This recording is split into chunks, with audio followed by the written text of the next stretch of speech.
Les amis, on va faire quelques giveaways aujourd'hui. Moi, je pense que vous en avez besoin.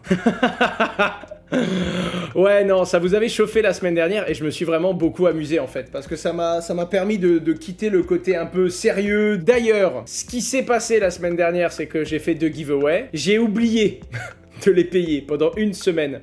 Et juste avant le live, il y a un mec qui a dit « Ouais, j'ai toujours pas su mes Solana ». Et je me suis senti tellement mal parce que genre, je suis un Lannister, tu vois. Quand je paye pas... En fait, c'est très important pour moi d'honorer mes dettes. Petit giveaway ou que ce soit les défis, les paris, les bêtises, quoi. Et donc, j'ai envoyé 145 $ de Solana. Ça m'apprendra pour les 7 jours de retard. Donc, les 2 adresses que j'avais affichées lors du dernier live et que vous pouvez retrouver, hein, vous pouvez aller voir. J'ai bien crédité 0,76 ou 0,78 Sol. Oh, le menteur! Oh, le menteur! Les amis, voici le marché qui corrige un petit peu. Malgré tout, on a quelques champions cette semaine. Terra, Avalanche, Elrond et Algorand. Je ne parle pas du chat, bien entendu. Thomas, si tu es en coulisses, est-ce que tu peux m'apporter le chat? Je répète, j'ai besoin du chat, tout de suite. Il y a 2 choses qui génèrent énormément d'attractivité sur les réseaux sociaux. En fait, 3 choses. Les chats, les giveaways, et la 3e réponse vient de s'afficher à l'écran, je pense que tu vois de quoi je parle. Si tu trouves le chat, ramène-le-moi, on en a besoin.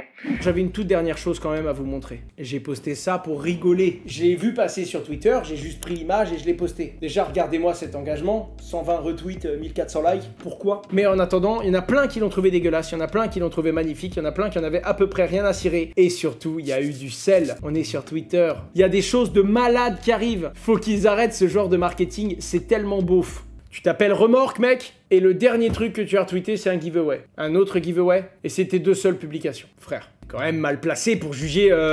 l'humanité et son fonctionnement actuel. Voilà, moi je dis ça, je dis rien, mais Zébardi, j'adore lire Zébardi. Avec un petit bag... Comme quoi, c'est une méthode, hein. Non, mais les voitures, ça marche bien. Il y a les voitures, il y a les filles en maillot de bain, et puis globalement, je m'en rends compte, hein. Le nombre de projets sérieux dans lesquels je rentre, je bosse avec. Et là, les mecs, ils me disent, ouais, mets ça en avant et tout, et je vois des filles en maillot de bain, je fais, les gars, je peux pas, moi je suis dans la finance.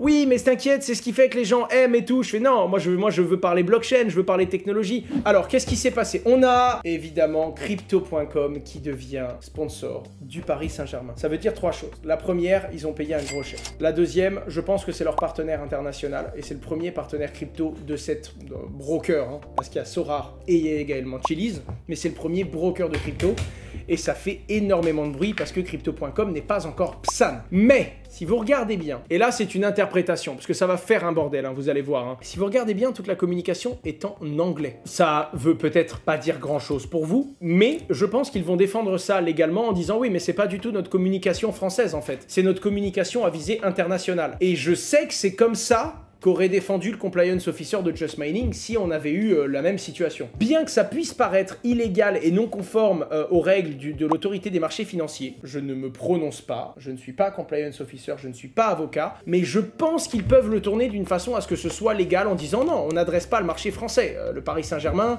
je crois que c'est 175 millions de fans dans le monde, c'est bien plus que la communauté française, ça dépasse le nombre de Français qu'il y a en France, pour vous dire. T'es pas avocat, mais tu penses donc... Non, mais je suis pas avocat, mais je pense donc pour 2 raisons. L'œil de taupe, déjà parce que j'ai quand même un cerveau et on a le droit de penser, même quand on n'est pas avocat. La 3e chose, c'est que j'en ai réellement parlé, je me suis demandé comment c'était possible, tout de suite ça nous est sorti, hein. Et clairement, le Paris Saint-Germain est une marque. L'œil de taupe. Non mais avec son nom pourri, qu'est-ce qu'il commente lui? Putain, vous savez quoi, ça aurait été Faucon d'Or, j'aurais pas été étonné, hein.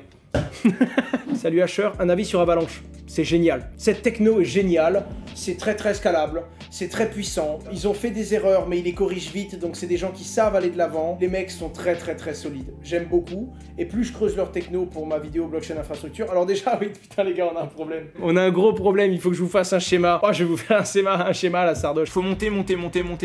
Encore monter. Vous savez que je vais faire une vidéo sur les blockchains d'infrastructure. C'est-à-dire que je vais, à un moment, vous parler de toutes les blockchains d'infrastructure, essayer de les comparer, du moins comparer ce qui est comparable, et vous dire surtout où est chaque blockchain. Parce que comparer un Ether à un Avalanche, ça n'a pas de sens. Ça peut dans certains angles, mais dire ouais mais ils ont pas le même usage, c'est stupide. Il y en a un qui est beaucoup plus vieux, il y en a un qui vient d'arriver, il y en a un qui vient démarrer plusieurs choses, voilà. Donc je pense qu'il faut comparer ce qui est comparable, mais on peut comparer toutes les blockchains d'infrastructure. Le problème qu'il y a, c'est que j'ai décidé de faire une vidéo, voilà, ça c'est la date finale. Quand on atteint cette ligne rouge, Sardoche, je suis désolé, je vais faire pire que toi frère. Voilà, quand on atteindra cette ligne, quand on va la toucher, ce sera le jour que l'on appellera le jour J.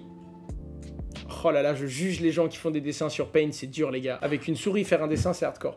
Quand on atteindra le jour J, c'est le jour où la vidéo est mise en ligne. La vidéo est sortie, vous pouvez la consulter. Et donc, naturellement, ça c'est ma vie, je travaille, et plus j'ai d'informations, plus je me rapproche, d'accord, de cette fameuse date où j'aurai suffisamment d'informations pour faire la vidéo. Mais le but, c'est que la vidéo soit à jour, que je sorte un truc en temps réel. Le problème, et là on va passer aux flèches bleues, les flèches bleues ce sont des vitesses, d'accord, ce sont des vitesses de déplacement. Je regrette considérablement mon dessin, voilà, ça c'est moi, d'accord. Ça, c'est moi. Et j'avance à une certaine vitesse dans le temps, naturellement, on va imaginer 5 informations, 5 infos... C'est info que j'ai écrit là. 5 informations par jour. Et donc, on pourrait se dire, j'ai 40 informations à avoir, j'ai 5 informations de plus par jour. Donc, naturellement, dans 8 jours, j'ai toutes les informations. Et donc, je peux faire ma vidéo. Et donc, la vidéo sort. Le problème, les amis, c'est que je suis tellement débordé. Oui, il y en a beaucoup qui se demandent ce que je suis en train de faire. Mais ça va venir, vous allez comprendre. Le problème, c'est que ma vitesse de déplacement à moi, elle est de 5 informations par jour, par exemple. Et le problème, c'est que les blockchains d'infrastructure avancent tellement vite, elles reculent plus vite que ce que j'avance. Vous commencez à comprendre ce que je suis en train de vous dire? C'est-à-dire qu'à chaque fois que j'ai 5 nouvelles informations en tête, il y a 10 nouvelles choses à dire sur les blockchains d'infrastructure. Et c'est pour ça que les gens disent « Ouais, on a l'impression que tu la sortiras jamais ». Ben concrètement, au rythme actuel, ouais, je la sortirai jamais. Attends, je bosse 4 heures dessus, je suis presque à jour, je me dis allez, encore 1 ou 2 sessions et je suis à jour. Et là, je me dis bon ben la semaine prochaine. Et entre d'une semaine à l'autre, il y a Avalanche qui sort les smart contracts, qui commence à faire de la DeFi, il y a Solana qui multiplie tous les nouveaux projets qui arrivent, il y a Elrond qui annonce qu'il y a bientôt l'échangeur, enfin c'est... Donc voilà pourquoi je m'excuse à ceux que j'ai offensés de par mes dessins, qui saignent actuellement des yeux. Mais voilà, en gros, désolé d'être à la bourre les gars, mais... Toutes mes boîtes explosent, on a énormément de boulot, énormément de travail partout, c'est très très dur. Je vous ferai ces vidéos parce que je n'ai qu'une parole, d'accord ?